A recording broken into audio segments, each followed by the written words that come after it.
Hi, everyone. Welcome to the monthly podcast with the one, the only Mr. Original Mark Z, who is gracious enough to join us on a different time zone and give us his time as he is always pumping out information left and right for many, many years. So I was looking forward to talking to this brother, a believer, a businessman, a podcaster, and a stalwart in the community for, I think, the better part of 13, 15 years. And we're going to go do our roundtable back and forth of what we see to benefit you. And if you're new to the podcast, please do like, subscribe, and share so that the channel can grow and others can gain in the knowledge you're being afforded. How are you doing this afternoon, good sir? And no complaints at all. Busy. Well, okay, one complaint. We've not crossed the finish line yet. Other than that, things are good. Agreed, but I think we can agree that we're getting to that point. I think we're hours or days away the way things are coming together. I'm very curious as to how far. I've got some great military sources and some in the, let's just say at the Asian side of the banking on this one. And they think we're days out. I don't know what you think. Of course, we've got Trump sounding off on, hey, sometime in the next 2 weeks, I'm going to make that decision. Do we pull the trigger or we don't on Iran, which is absolutely for negotiating, might drive the markets crazy. But now they feel like, hey, we only have so much time. We saw how this worked. He said we had 60 days. On the 61st day, he said, all right, Israel, have fun. Do your thing. So, I mean, they've got to be going, wait a minute. He's kind of serious. Oh, yeah. Well, there's no doubt. In fact, that's probably a good place, Mark. Thanks for the easy segue there, layup. Probably a good place for us to start with some of the articles or the visuals. Let me know when you can see this. I can see it. Nothing a surprise to you. I'm sure you've done this on your shows, but President Trump, about 3 hours from your time, is going to make his announcement. We widely anticipate that he is going to get optically involved. I don't think they're going to actually, no casualties of civilians. I think they're going to hit peripheries of the power plants. They've already started doing that in Tehran and some of the uranium sites you already know about. But I think it's going to be a kill shot to bring the Kim Clement part 2, where we're in, of the grave surrender. Now, I don't know about you, but I have some friends of friends who have people in Persia, also known as Iran, who, when we asked them what they thought about this, they were crying tears of jubilation because two things. You probably already know this, but this is for the audience posterity. They're seeing the corrupt Iranian regime from the revolution being broken up, which denotes a wholesale sea change, both in Iraq and Iran, because you know how that goes. And two, that's going to bring the grave surrender for Kim Clement, which will bring about the reset. Also here, our good friend Judy Shelton, we see Trump obviously making a sort of a jocular point about being the new Fed chair. We know that's obviously not going to happen. But what I think is going to happen, I want to get your take on in a moment, is he's going to bring in Judy Shelton. I've widely felt that she was going to be the person, and that will bring instability into markets, will bring that Kim Clement Dow 20,000 mark, that will bring about what we're all expecting on a public level, independent from the private side. So before we go forward, what are your thoughts about that? I mean, to me, it's clear she's coming. She's already made enough comments between our fellow buddies podcast, Andy Shackman, and say, look, somewhere between now and July 4th, 2026, we're going to gold-backed treasuries, bare minimum of 50-year gold-backed treasury. Then you see the stable coin bill that was just introduced, the Genius bill. And what do those companies that want to create one, what is their backing? U.S. treasuries. That is something that the Fed's been buying all of our treasuries from UST, or buying the debt. So it's like they write the IOU, then they buy the IOUs. I mean, they're creating money out of nothing. Right. You look at what he's put together, you look at her comments. I mean, she's a slam dunk. The question is whether or not she's running treasury or Fed or both under one roof. I think she's running it under the Treasury and baking the Fed, because that was done in 2020 during COVID, as you already know. Absolutely. And then look at the other part, Mark, to complement what you shared. I mean, today, notwithstanding, gold and silver are up. We saw silver all-time highs, 37. We know that's going to slingshot. I just did a podcast with a good friend of mine on the Keynesian side who was articulating, waxing poetic with that. But then you look at crude oil. It's going to get a spike for a while because Iran's going to close off the Strait of Hormuz. No surprise.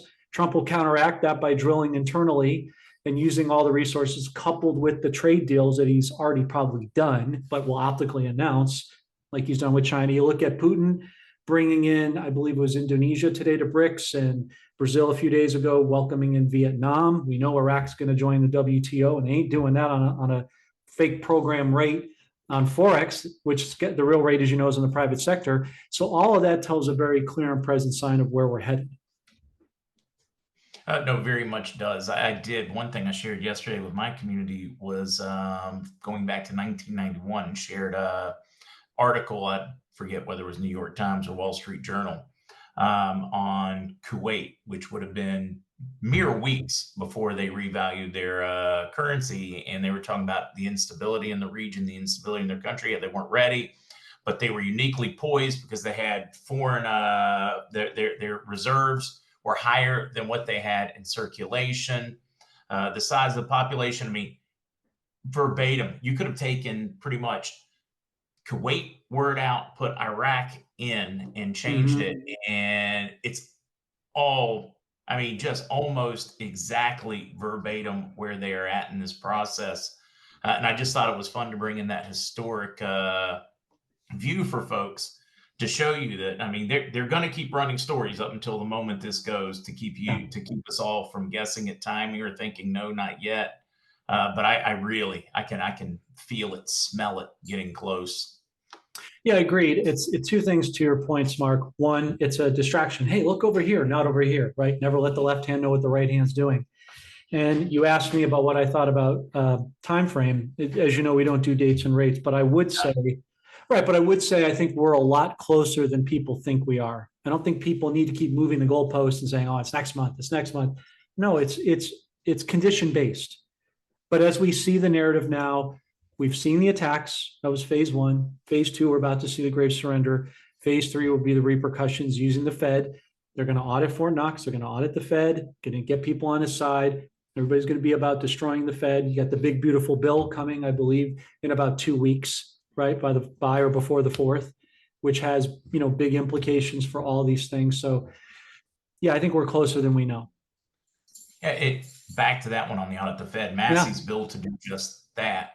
I mean, it's due in July as well. I mean, July, we're expecting the stablecoin one to go to the House. We're expecting Massey's bill to go to the Senate. I mean, it's all coming together right in front of our very eyes. It's makes us nervous. We're waiting for that next shoe to fall. At the same time, we're excited because we're waiting for that next shoe to fall. Yeah, and to your point, Mark, good point, is so President Trump said, of course, May of this year to 4th of July next year. We've already passed the May mark, so we can scratch that off for people trying to be precise about what he said. I would say 4th of July this year, going into 4th of July next year. When I say that, I'm talking about the Jubilee, Nasara Jasara. It begins this year, and it just has continuation effects into next year because you're going to see the global deflationary bust. You're going to see everything go to zero. You're going to get great deals on real estate. You're going to have the wealth and the purchasing power. That's what I always explain to my audience. A couple things on the front end, because you'd mentioned something earlier and it was tickling something that you talked about the market dropping probably the 20K mark. And I found that interesting that you had mentioned that, because I was told probably 15, 20 years ago about one of the, a key person in this process. And they told me that the market would fall to 20, somewhere between 10 and 20. They're hoping to keep closer, but the market wasn't even there yet when they told me what to expect. So, it's like really weird. It's like a deja vu moment when you said that, which frankly had me a little excited on that front. I did have a question I wanted to ask you. Is something that I'd asked Dr. Jay Caprietta from Elevation Church on Tuesday when we were having a bit of a prayer session going on. As a Christian, how do we take this? We're looking at Iran. We're looking at Israel. Are we supposed to blindly follow Israel on this one? Are they in the right? Is this more of just regime change? I look at it and I'm having a tough time because I'm very against regime change. But then I look at the evil perpetuated around the world because of this current administration in Iran. I'm having morally a rough time. Am I supposed to walk away from this because we don't want any more future wars? Am I supposed to say, I'm supposed to back Israel blindly? Your take, just as a Christian take on this one, I was really curious to ask you that question. I probably should have asked you off air. No, that's fine.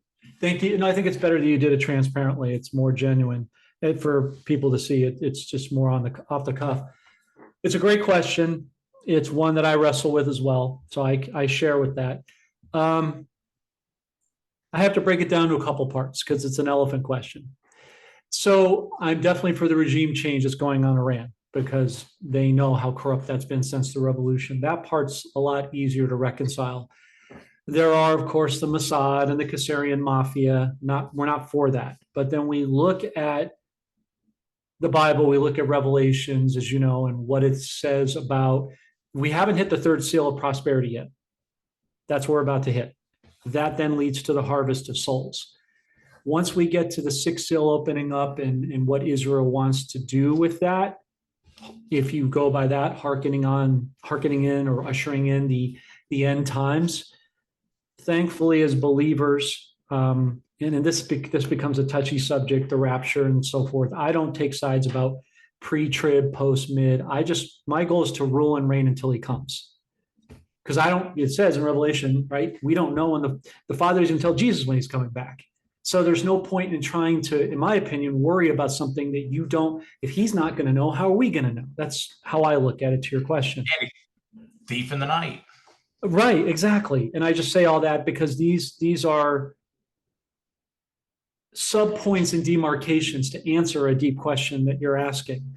At the same time, the Jews are the original chosen people, and we were birthed into the kingdom of God from them. So I feel the need to pay homage to that. But then you look at Israel itself, and I think it's 20 to 30% of Israel isn't even Jewish. It's a subset of Christian and Catholic and Muslim and so on and so forth. So there's a lot of ways to slice this pie. I think that's a question that you have to go to God with and ask him directly. I don't think that's something that any human can definitively answer. Yeah, that really is a tough one. I know that me as a father, boys, daughters specifically, as a son with a mother, as a brother with sisters, I want regime change for the Iranian people. I want all Iranians to be able to look forward to prosperity, a better life. I look forward to their daughters being able to play soccer and go to school and partake fully in life, not have to go around, covering who they are. I also understand, modesty and some religious throughout history. I want freedom for them. And I don't want a regime there that is constantly funding terrorism around the world. Targeting American, they continually say death to America, death to the West. It's really difficult to negotiate with a country that wants you dead. Clearly, absolutely. And that's why I said, to your question, I think in the short term, there needs to be a certain amount of support. But my concern would be to the heart of your question because I believe that we have about a 5-year window from now till after 2030-ish. Like I call it the Joseph, 7 years of plenty, 7 years of famine. I believe in that. I think that's where we're going to. That's why it's so wholly important that I talk to your audience, my audience, respectively, synergizing.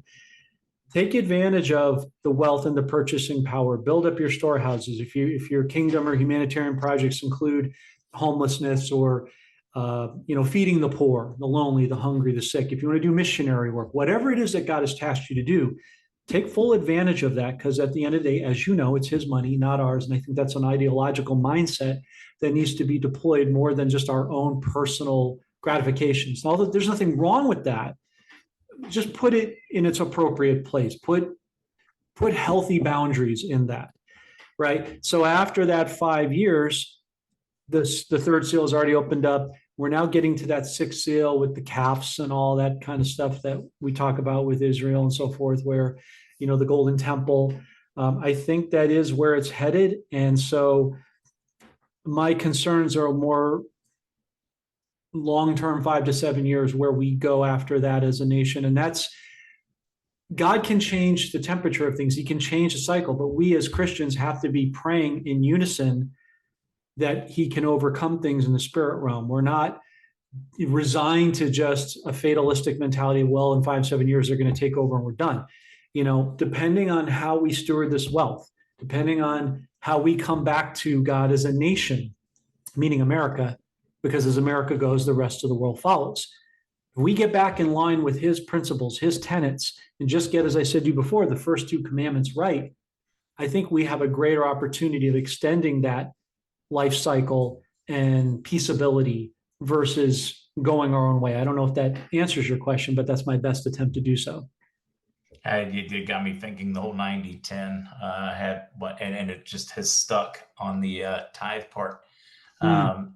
I don't look at it as me having to give, or the Bible telling me I need to give 10% to God. I look at it as, oh my goodness, it's all God's. He's letting me keep 90% of his wealth in my personal life. And I've always looked at it that way. And then suddenly paying that tithe is really easy. Really easy. You're like, oh my goodness, he's letting me keep 90%. So I just keep paying more. I give away more, those in need. Do my best, work a little harder, do an extra podcast so I have more to help somebody in need. It's just, I guess, a different way to look at it. No, I think it's a really erstwhile way to look at it. If did we talk about the Quaker Oats story last time? Did we get into that? Yeah, I don't remember if we were on air when we talked about it. That for those out there listening, John and I spend some time before and usually after when we have time, and we talk a lot of these deep things. I just don't remember if we were live when we talked about it. Okay, well, if I'm redundant, I apologize, folks, but I thought it was appropriate to, what you just shared about tithing. So in our Bible study, my big brother Carl, who leads it, he was talking months ago about the original owner of Quaker Oats. The name escapes me, but then we know where they are now with chemicals. Thanks for RFK Jr. removing some of that stuff with General Mills and getting rid of the processed and dyes and such. But the original owner of Quaker Oats, who I believe was a Christian, started saying at a certain point, you know what, I've amassed enough wealth, right? I don't need any more. So he started setting about an agenda to give a little bit more each year away, right? So whether it was in, 5, 10% increments every subsequent year, over the course of, decades, he pretty much just lived on 1% because he had everything else he needed, right? Kind of like Solomon. Everything is meaningless. Well, what's interesting, Mark, is he started living on 1%. Guess what happened? It started coming back. He gave it away. It was like, wait a minute, I'm getting 20% here and 10% here. I'm trying to get rid of it. We can't outgive God. We can't outdo God. We can't outthink God. So when we're about his business, he'll be about ours as a sort of a reflex, if you like. I love that one because it really is. You can't outgive God. I've got to store that one away because you can't. It's I like that. It's good, right? It's great. I have a simple. Sorry, go ahead, please. No. Finish your thought. No, I actually had a different thought, which is I want to ask you an infinitely easier question because I get this from time to time, and I know you're really good at covering this ad nauseum.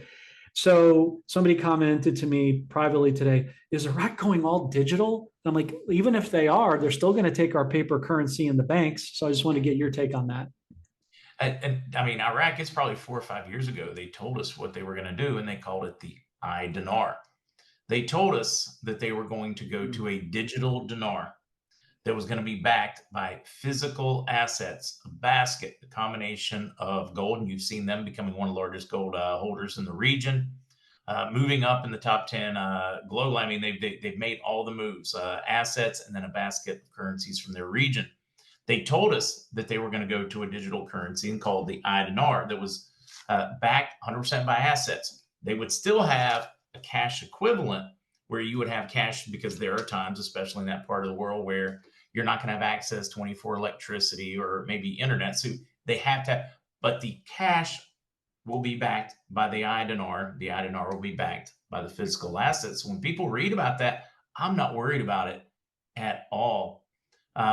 They're not talking about when the fear triggers central bank digital currency that they control. They're talking about they have a fixed amount of currency that is physically backed. We're not talking about a fiat world here like we live in. So for me, when I see them having those conversations, I'm like, yes, these are the reforms that we were told would happen so that they could lift the purchasing power, so that they can make the dinar the father of the dollar again. Yeah, thank you. I wanted people to hear from you. So how long you have that historical context, I think, is really good for people. So thank you for that. Just a couple of other little quick things I want to share with you here. Let's see here. This came out today on X Ben Danklin. So Jetson Age is coming. When it does, everything changes. As the old systems fade, a new reality is rising. Well, we're seeing the traversing of the old and the new right now in a multitude of ways, as you know.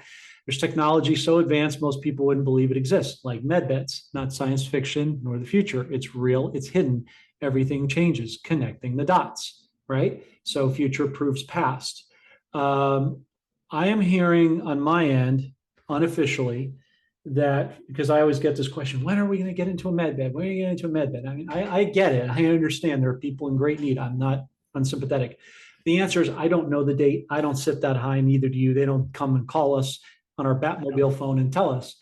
But I have been encouraged that we'll see it sooner than later. And it was suggested to me sometime late summer. I'm just wondering if you've heard anything on your end about that. I was told late summer, but I'm told that that was contingent upon when they release. But the expectation at that time was late summer. Of course, I thought things would have already, thought the prosperity would have hit by now. So I don't know. Are we looking at fall? Way back when I was told that roughly 6 months after we reset the currencies is when we would see the med beds widely available. That certainly those in the most need would be already headed that direction or already had seen one. But that's what I've been told for a very long time. Just like you said, my gold phone's not ringing with the bat line with them telling me yet. Exactly. But I can tell you this, Mark, and I know you would concur, having watched a few of your podcasts seminally over the years. The bond market is going to be the key hydrator that makes that happen. And that is coming up the rear not too long from now, I believe, especially given, the close proximity we are to the 4th of July, 2 weeks from now, as of this podcast. So I think that's going to be the hydrator to bring the med beds in, apart from the public exchange, to your point. Just a couple other quick articles, in case you haven't seen this, our buddy Nelson Chamisa of Zimbabwe. And just as a cursory reminder, Mark, I know you know this, but just for our audiences to be as a reprise, Zimbabwe represents over 40% of the world's gold, 10% of the world's water supply, very important in places like Iraq as a desert, 90% of potassium and chromium and platinum. So massively important for you ladies who like wedding rings or jewelry. As an example, my future wife will, I'm sure, be pleased to know that.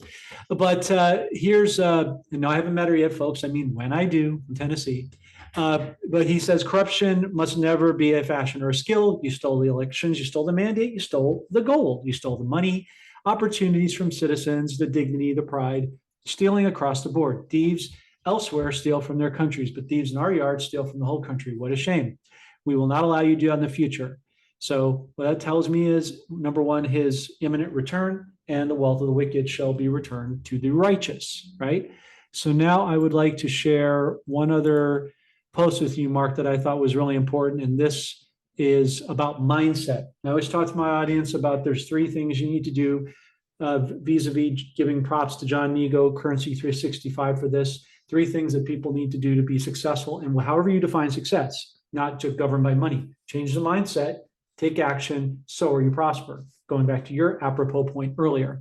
And so this gentleman did a post here I would like to play because it has to deal with mindset. And then I will ask you one of my last questions for the day. And let me just play this, cue this up, and we'll go. I love this question. Why is it taking so long, the Iraqi dinar to RB? And I'm going to give you my spiritual answer because I know that there's, the monetary, the corruption, and what's going on in the Middle East, and a lot of that, in my opinion, is going to trigger this to happen in the next few weeks. But I want you to think about the spiritual aspect of this, and think about what kind of person you were, or what kind of consciousness you had, let's say 5 years ago. How about 10 years ago, or even 15 years ago, if you've been in the investment that long? Now, I know for me, about 5 years ago when I got into this investment, I had probably had a little more of the lottery winner mentality than I probably even realized. Meaning I would have probably blown a lot of the money on a lot of things that I didn't need. So hopefully this helps and provided a little relief for your angst. So let me just get out of this here. So my question is two-part, Mark. Do you agree with his findings, and why do you think it's taken so long? I 100% agree. I've had that conversation many times on my podcast. 10 years ago, I would have been looking at the private jets and the huge houses. Now I just want to figure out how many people I can help. I mean, of course, I want to be comfortable. Of course, I want my own house paid for. I don't need huge, don't need mansions. But I don't think we were prepared. And I'm going to back up to what you said about that third seal of prosperity. If God is unleashing this prosperity on the world, does he not want us to be ready for that prosperity? Because I look at the community, and we, of course, you, I am certain, have it too, where people are like, I'm ready to go buy the Ferrari. I'm ready to go buy the Lamborghini. I'm ready to buy the mansion. And we still have a handful of those, but it used to be predominantly, I'm looking at this huge property. I'm looking at that huge property. And now so many more people community-wide are of the same mindset as that gentleman. And that's the first time I had seen it, but it very much echoes what I'm hearing from my own community, and those are just, we weren't ready. Mankind wasn't ready. How many more people are awake? 10 years ago, if we would have had this conversation, my goodness, we might have had 10 people watching us and the rest of us trying to fit us for jackets that zip in the back. So many great sub points as always, Mark. And yeah, I agree with you. That's why I say to my audience periodically, and I did it on the previous podcast before we came up, is I had a professor once in college. He said to me, do a self-check analysis every 6 months, of whatever you're working on, right? Whatever subject, whatever, life goal, and do an appraisal every 6 months. Are you further ahead? Are you behind? Are you the same? Rarely in life are we treading water. If we're really looking at it, we're either ahead or we're behind. But the point is do that analysis for yourself, the reflection, if you will, journaling, however you do it. What were your reasons for being in the reset then, and what are they now? You just articulated your position. I also think it's God's timing, right? He wants the most amount of believers to be in this because he knows that there's going to be a lot of Christians who don't get on dinar, who don't get on dong, who don't get the Zim bonds, which, by the way, we believe the Zim is being tucked into the ZIG. You have the IMF that's corrupt. Yes, but even they want, Zimbabwe to phase in the ZIG dollar and gold digital coin because they know they want to get at those resources, right? And it's going to be gold backed, not just gold pegged. Big demarcation point. So that tells me that the Zim bonds will be tucked into the ZIG. It'll be one currency. It'll be one entity, right? So, and I think people are going to be shocked at how well that produces beyond Ephesians 3:20, even beyond what you share with people or even what I believe. I believe God is going to bless people to the degree of which he can count on them. What I always tell my audience is, if God can trust you, the sky's the limit. It really just depends. Yeah, it really is. I mean, you break out the whole talent parable. God's, he's watching. What are you going to do with it? And exactly. And don't be that third guy. Don't bury it and say, hey, well, I'll just wait till he returns. Not a good place to be, because he not only lost that talent, he got burned up in the lake of fire, and nobody wants that.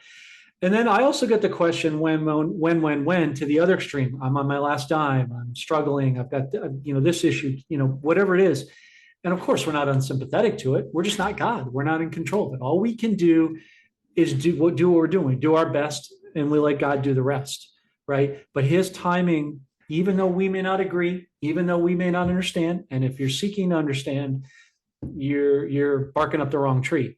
It's more about trusting than trying to understand. Because, as we go through life, Mark, better than I do, the whys and the wherefores, the details become less important. I remember as a kid, I thought, I'm going to do a wish list of questions for God when I meet him in heaven, like Santa Claus, like a whole why did this happen? Why did this happen? Why did this happen? But now you and I know when we get there, it won't matter. none of that stuff's going to matter because we'll be with him, rejoicing, ruling and reigning and being of service. We will do work up there like we do down here. Go ahead. I've on just that, on that timing, where you ask God and we don't understand, and we're like, but we're suffering now. And every time I've done that in the past, every time I'm like, God, why? And then, 6 months, a year later, I can look back and say, oh, I see exactly why. He knew better the whole time. Yep. Unanswered prayers where, I'd ask for things and he knew better.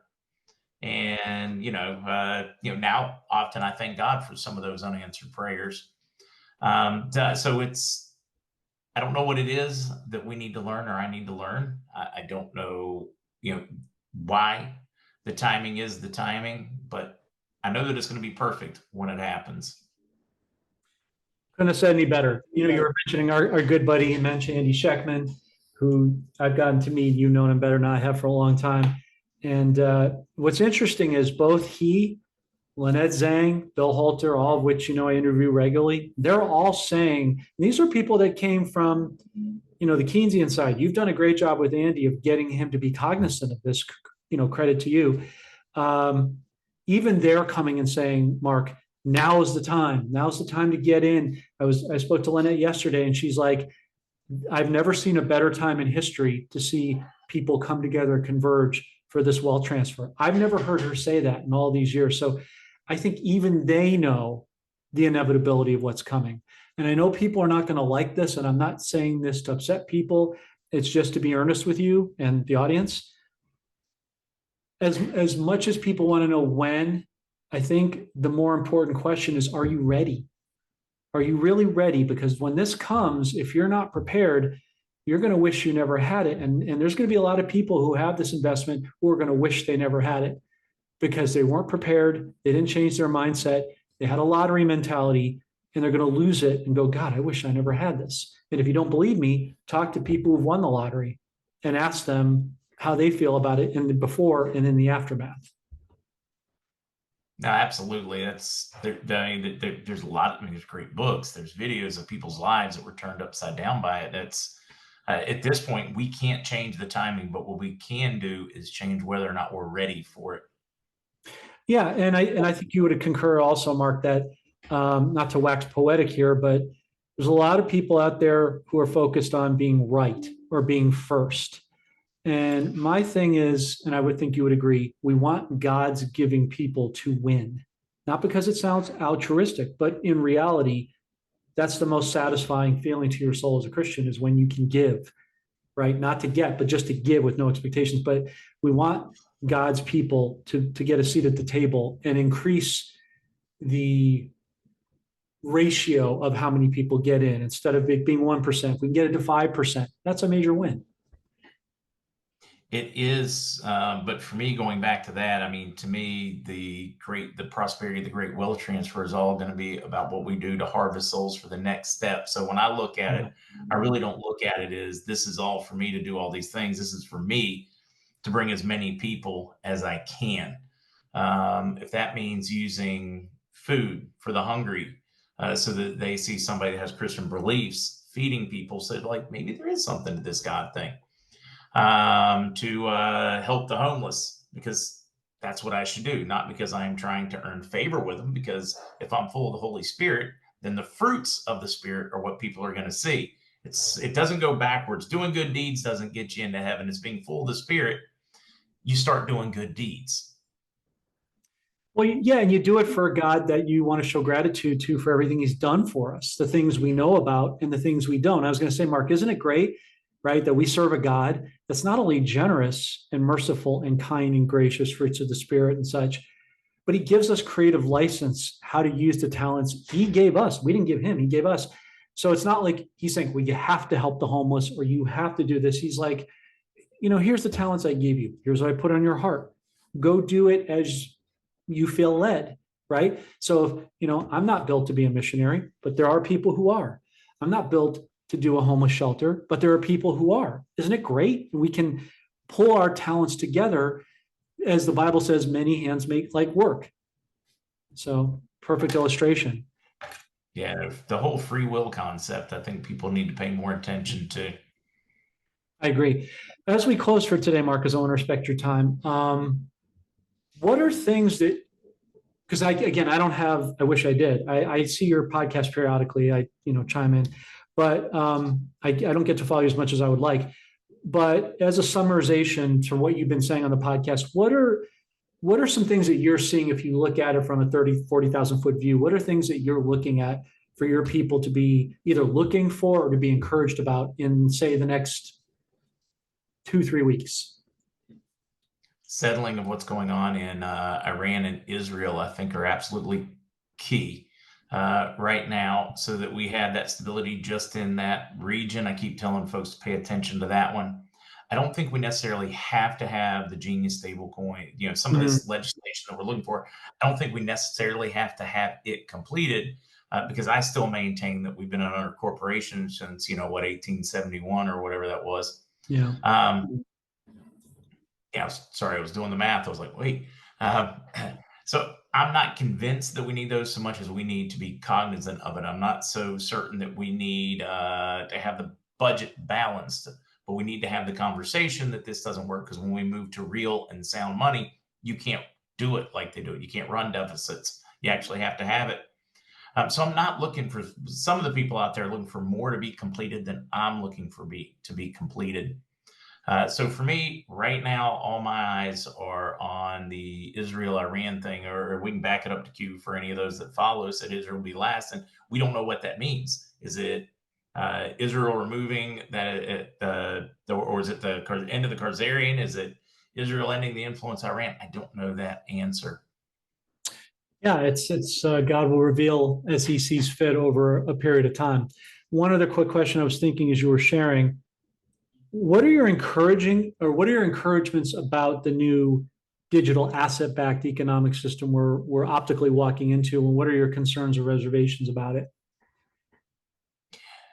Same concerns everybody had. If I look at it, like historically, there have been some problems with asset-backed currencies when they're 100% backed, because liquidity become an issue. If everybody gets concerned and hangs on to it, it doesn't flow. That one worries me. So I'd like to see what type of mechanism they're putting in. Of course, if they have plenty of reserves, then you just stimulate spending. You don't print new money. You just spend what's been sitting in your hoard, fixes the problem.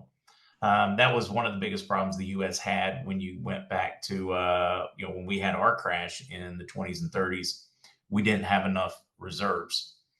So then they just fractionalized it and everything went south and out of there. So I'd like to see what mechanism they have for that, just to make me feel really warm and fuzzy. I don't think I really have any more worries on that front, because I see them doing everything they need to do. I see us having the conversations we need to have about being economically sound, about not spending more than we make. We're having all the right conversations so that we don't go back to where we are now. Yeah, I would agree. I just want to sort of take your temperature on that. So as we conclude, Mark, where can people find your work, and last thoughts for the audience today?